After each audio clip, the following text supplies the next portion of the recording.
You say don't take it seriously. Don't take your feelings seriously, your thoughts seriously. Don't take seriously the seeking. What do you mean by that?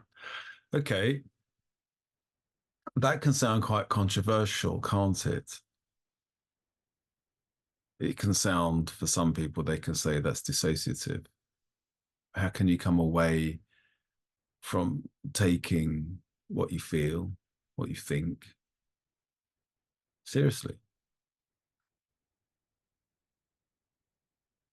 The answer to that is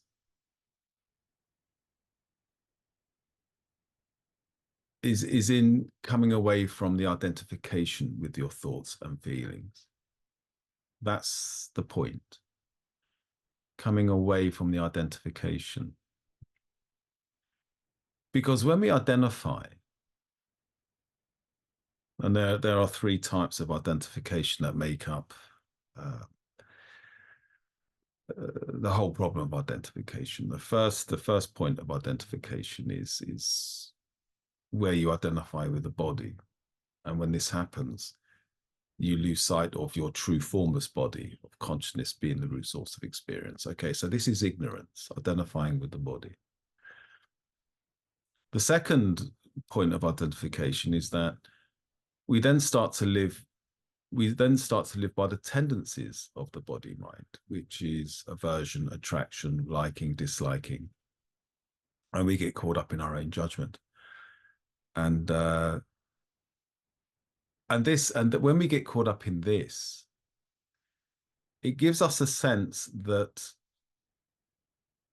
the mind is the experience of the body. So we've got caught up in ignorance by identifying with the body and ignoring the true body of reality, which is the I am. And then we get caught up in the tendency that claims the experience of the body. And again, this is an illusion because the mind is not the experience of the body. There's something that comes before the mind, okay, which is the root source of all experience to the body mind, and that is consciousness.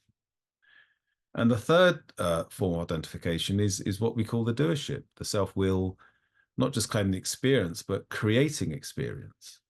So we then identify with our own experience being um, our own reality, you know. So there's these 3 points of identification. Okay. So what I mean by not taking it seriously is just don't identify with it.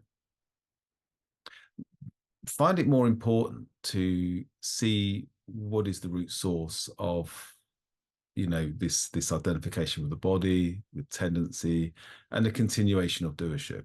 These 3 points of identification. What you'll find is at the root of these three things is awareness, pure awareness. That is all. And then instead of taking seriously your identification with it, take more seriously identifying yourself as awareness, and allow then these 3 points of identification to fall inward to awareness to be the root source of that experience. Okay, that's all I'm saying.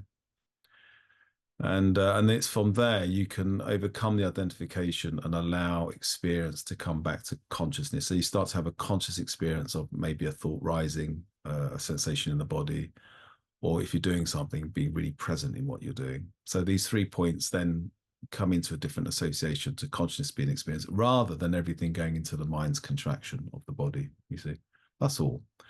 And then life is more serious, more intimate, more intuitive in the moment, you see.